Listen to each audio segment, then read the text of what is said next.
Conference will now be recorded. All right, let's talk about social insurance. Most people familiarize themselves when you hear social insurance with Social Security, which is basically right. So let's dive in. So Social Security, you know that 7.65% that comes out of your paycheck every pay period?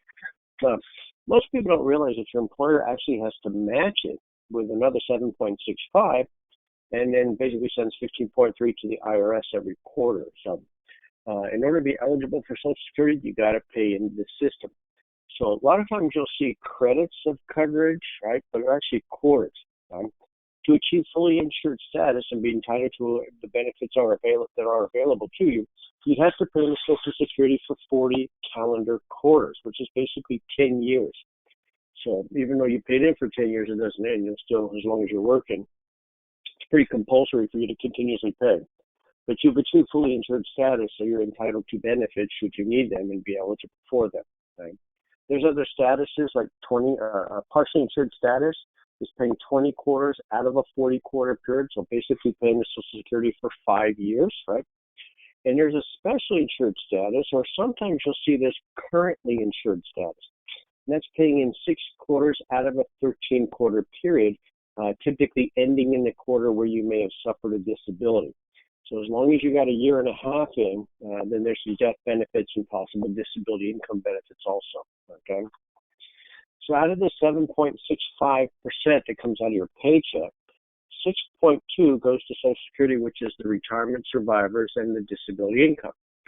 So retirement benefits, well, you can take early retirement at age 62, but you're only going to be getting 80% of your normal benefit, okay, from then on.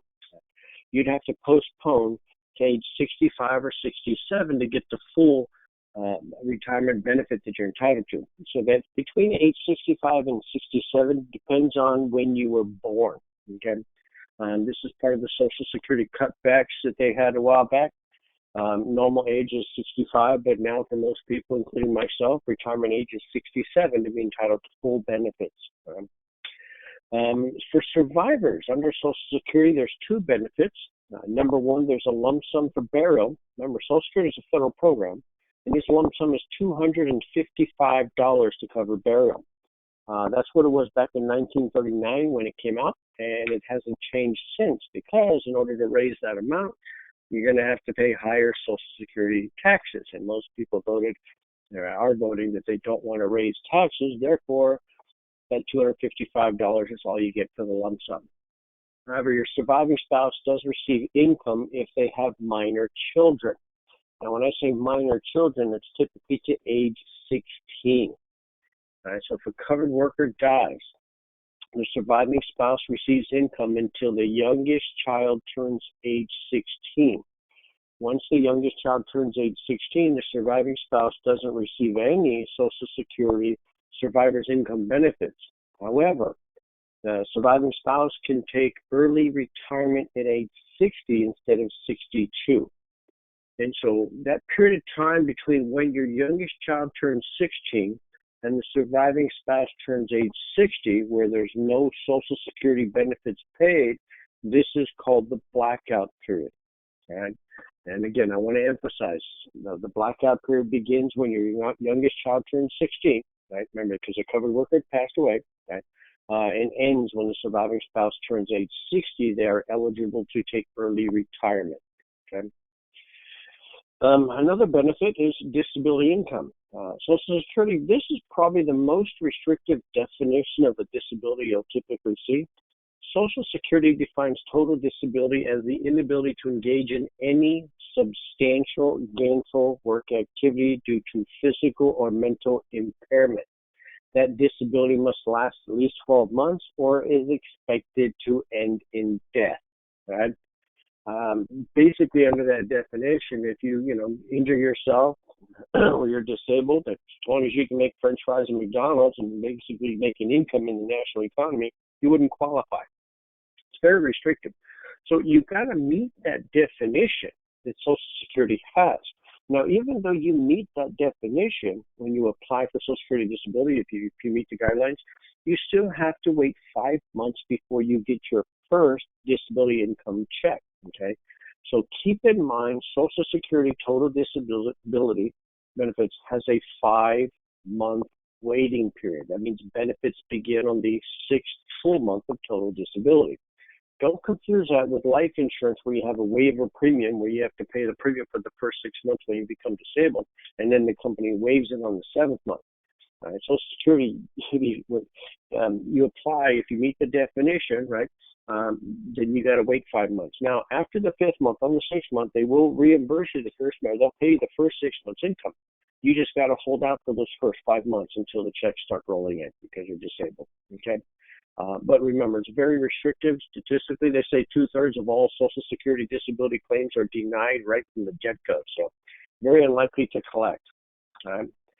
So out of the 7.65% of your payroll, right, that goes to Social Security, right, like 6.2 goes to Social Security, 1.45 goes to Medicare. All right, so Medicare has a couple parts here. Part A is hospital. Part B is medical. Right? To be eligible for Part A, basically, most people, you've earned it by paying into Social Security. Right? So if you're 65 years of age or older and you've earned it by paying in, right? And sometimes on the test question, they'll say, what part of Medicare is free? Part A, right? Because you already paid for it when you're working. Right? But it's not just for 65 and over, all right? But that's kind of how people associate it. Another caveat is if you're 65 years of age or older and you haven't earned it, but you're willing to pay premium, you can still receive benefits under Part A, right? And so those are people that haven't worked enough to pay into the system for whatever reason, right? Now, also, anyone who's on Social Security total disability for 24 months, they're actually bumped onto the Medicare program regardless of their age. So keep that in mind. Right? I did have a pre-licensing training class, and I had a 30-year-old in my class, and she was on Medicare. She was in a wheelchair. She had qualified for Social Security total disability, and she's been on it for more than 2 years, where she's now on Medicare, so helping cover the medical bills. All right. So Part A is hospital care, and you want to know Part A covers the bed. That's like room and board. All right. And then Part B is the medical care. That would be like the doctor and the surgery. Now, Part B, you're going to sign up for it. There's an open enrollment period, usually the first quarter of every year. Okay. Annual enrollment period or open enrollment period. Sometimes you'll see it. Okay. They might just say AEP or OEP on the test. The test does go a little crazy with those acronyms, so be wary of that. But you sign up and you pay premium for it. Now, typically for Part B, the premium comes out of your Social Security retirement income, so you kind of don't see it, but you still got to pay for it. And again, this is where on your exam you may see a question that says, what part of Medicare must the insured pay for? That's Part B. Right? Now, Part A and Part B, you have deductibles, you have co-pays or co-insurance, right? It can be pretty costly. Okay? And what you can do, since you earn Part A and you sign up to pay premium for Part B, you can actually trade it in for Part C, which is Medicare Advantage. Now, there typically is additional premium, right? But private insurance companies have kind of partnered with Medicare to kind of pick up some of the burden and provide you with like HMO coverage as a senior. So instead of having all those deductibles, co-pays, co-insurances and stuff, trade in for Part C, Medicare Advantage, and if you're in the service area in HMO, you just have a co-pay for covered services. All right? So again, this is private insurance companies partnering with Medicare, right, to provide and pick up some of the burden. Right? And then we go back to the federal government with Part D, which is the prescription drugs. On my website, there is a chart. Under the playbook, there's a chart called Medicare. Click on that, and it kind of goes into a little more detail as far as the benefits that Medicare Part A, Part B, and Part D provide. Okay? So I'm not going to go too heavily into that. I just want to give an overview here. Okay? But Part D is prescription drugs, right? Provided by the federal government, and there's typically the co-pays and things like that also. Okay? Now, Medicare doesn't cover everything. All right, Part A and Part B, you've got deductibles, co-pays, and things like that. So like I said, you earn Part A, sign up, pay premium for Part B, and then trade it in for Part C, which is Medicare Advantage. Right. Now, another program that competes with Medicare Advantage is Medicare Supplements. Again, this is private insurance companies offering a Medicare supplement. So this supplements Part A and Part B. It kind of fills in some of the gaps that Part A and Part B leave behind. A lot of people call this Medigap coverage. Right? To me, it's slightly misleading because by calling it Medigap, it sounds like it fills in all the gaps Medicare leaves behind, and it really doesn't. As you get farther down the alphabet on these plans, then it is more comprehensive, but there's still some gaps. Right? Now, as an insurance company, you don't have to offer all of these plans A through N, right? But you have to at least offer Plan A. Now, Plan A is called the Core Benefit Plan. In order for you to call it Medicare Supplement Policy, it must contain the core benefits, if nothing else. So insurance companies, you don't have to offer all of them, but you got to at least offer Plan A, right? You can offer Plan A, Plan C, Plan E, Plan G, and nothing else. But as long as you offer Plan A, you're good to go. But you cannot offer Plan B up to N without at least offering Plan A. That's a kind of a weird one, but remember, all Medicare supplement insurers must offer the core benefit plan, if nothing else. Okay. All right. And then Medicare Select, it's kind of like a Medicare supplement, but it's more of a PPO type of version. Okay. It's almost like Medicare Advantage, so it's kind of that in between. When you're purchasing, you earn Part A, you sign up, pay premium Part B, and then you buy either a supplement or Medicare Select to kind of fill in some of the gaps in Medicare leaves behind. So, all right, just so you know, as a senior citizen, maybe HMO or PPO is good for you if you're used to it. All right, some more social insurance. It's called Medicaid throughout the nation. Some states may have a different name for it. Here in California, we call it Medi-Cal. When you take your test, you'll either get Medicaid or Medi-Cal in California, right? Across the country, you'll typically get Medicaid. Right? Not all states have their own unique name to this state and federal social insurance program, right? But realistically, Medicaid is the state and federal government working together to provide a social-type health care for people who typically cannot afford it, right? Look for these words right here, medically needy, medically indigent. Some people on SSI or SSP, refugees in the country 18 months or less, people in foster care or adoption programs, right? Blind and disabled, low income under age 65, or low income under age 21, or low income over age 65. Okay, and also persons in skilled nursing or intermediate care facilities that cannot afford it. Remember, this is the government catch-all. When all else fails and you have no other means of paying for your medical expenses, right, then apply, and if you qualify, well, then Medi-Cal can fill that void, okay? Typically inexpensive copays, right, and things like that. So, again, it's state and federal government working together to provide a social-type health care for people who cannot afford it, all right? All right. Now, in California, we have the MRMIP, Major Risk Medical Insurance Program. And so it's kind of a state fund. It's actually funded by tobacco taxes, right? When you do apply, right, you're put on a waiting list. Right?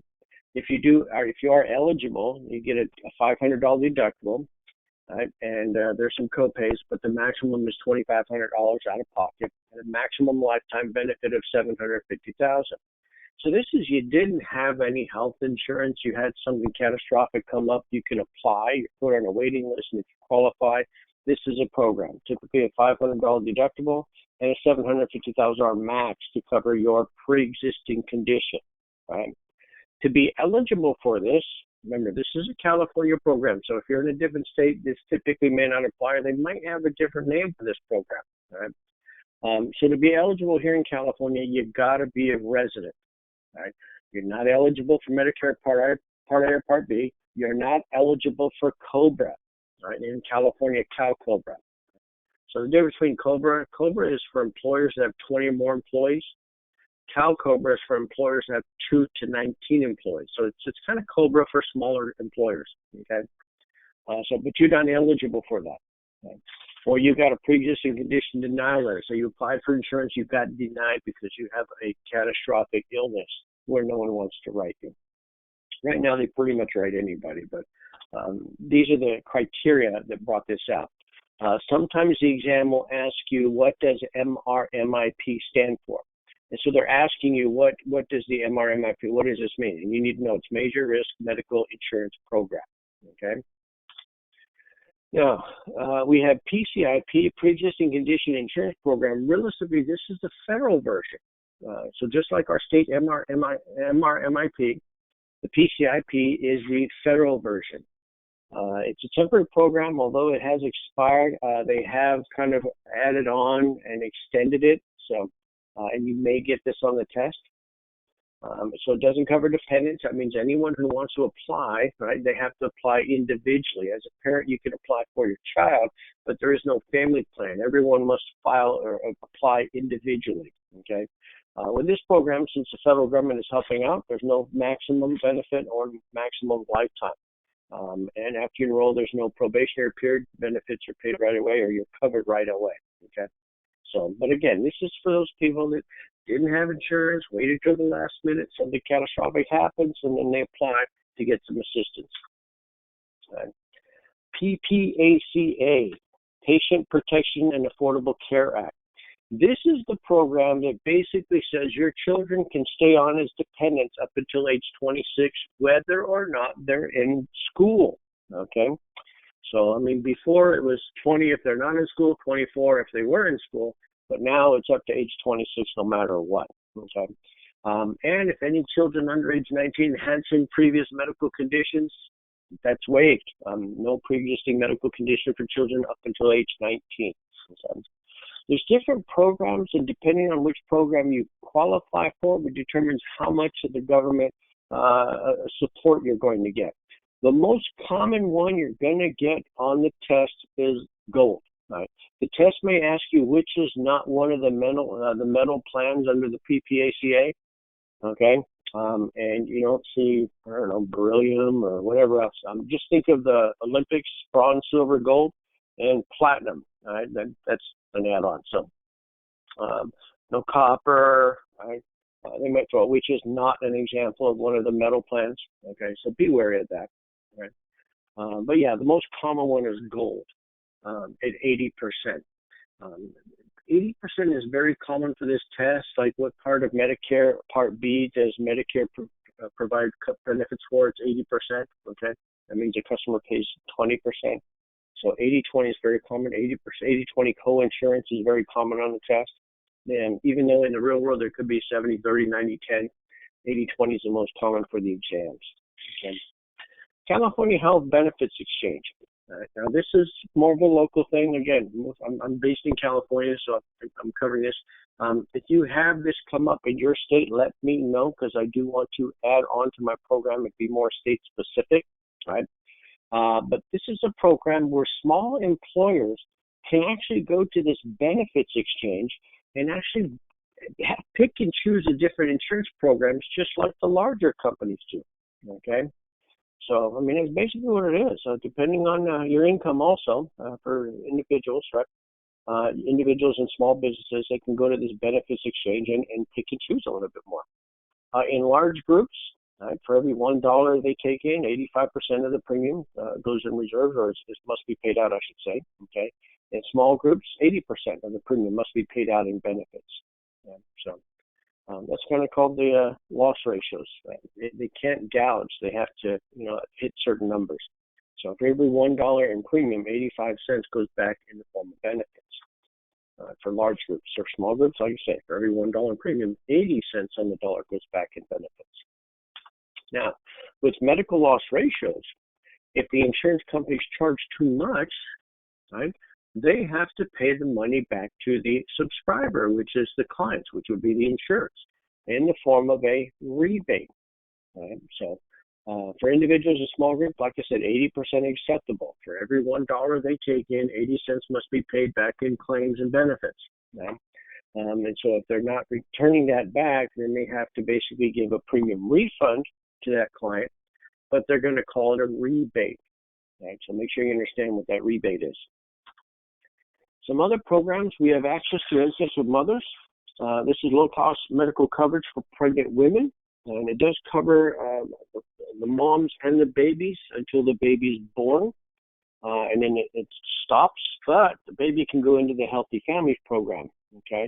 The Healthy Family is low-cost health, dental, and vision care for children up to age 19 if the parents do not have any type of group coverage or any other individual plan. Okay. This is at No Child Left Behind as far as health care, right? So while mom's pregnant, it covers them. It does cover the mom after the baby is born for a short period of time, right? And then after that, the kids are covered over here under the Healthy Families program. Right? Pregnancy Discrimination Act. A lot of you probably have not heard of this, but if you have a short-term disabled employee, whatever benefits you offer them, like half days, light duty, okay, extended breaks, you must offer those same benefits to a pregnant person, okay? So pregnancy is now being treated as a short-term disability. Therefore, again, no discrimination. You offer that short-term disabled person additional time off or half days, you have to offer that to a pregnant person also. Right. Family Medical Leave Act. Now, this is federal, and it's medical leave. All right, so it's leave without pay. So under the federal act, right, FMLA, you can get up to 12 weeks of unpaid leave per year. Now, another way of saying that is you get 0 paid weeks per year, okay, because since it's 12 weeks unpaid, that means it's 0 weeks paid, right? A lot of people, they memorize stuff and they say, oh, Family Medical Leave Act, 12 weeks. But then the question says, under the Family Medical Leave Act, how many paid weeks are you entitled to? And people don't see that how many paid weeks, and they just pick 12, which means they got it wrong. So read carefully. It's 12 weeks unpaid or 0 weeks paid, okay? And so basically, this is allowing you to take unpaid time off to have a baby, right? This is where the parents, the father, or the paternal parent can take time off to have a baby, take time off to adopt a child, take time off to help a family member who has long-term care needs, right? Or take time off for yourself because you need some medical care and you've used up all your sick pay or vacation time. So then you're now taking unpaid leave to deal with that, okay? But that's basically what that is. It's not to go to another country to look for a job. Watch out for that one. Which of the following is not acceptable under the Family Medical Leave Act? Right? Taking time off to look for a job. That's not what this is about. Okay. In California, we have the Health Insurance Counseling and Advocacy Program. It's basically any time you sell a senior product like Medicare Supplements, right, or long-term care, you are required to provide a toll-free 800 number for them to call, for your customers to call, if they have any questions regarding senior health coverages. We do have some highly trained volunteers that will pick up the phone and answer your questions about senior health products like Medicare, Medicare Supplements, senior HMO, and long-term care. Now, since they're volunteers, they do not sell or endorse products, so the information is unbiased. Right? They can actually give you some legal assistance with claims, right? That's the advocacy part, right? But they don't provide medical assistance. So, I mean, if you got a cramp in your side, this is not the number to call, okay? This is toll-free info, right? For seniors if they have any questions regarding senior health coverages. Keep that in mind. It's toll-free. It is not based on ability to pay, right? And this is the only program where there is a required 800 number that must be given to a prospect or policyholder, okay? So normally I ask for questions here, but since this is just a recording, good luck in your studies. Thank you for hanging out with me. And if you do have any questions, again, don't hesitate, reach out to me, okay? And good luck on your exams.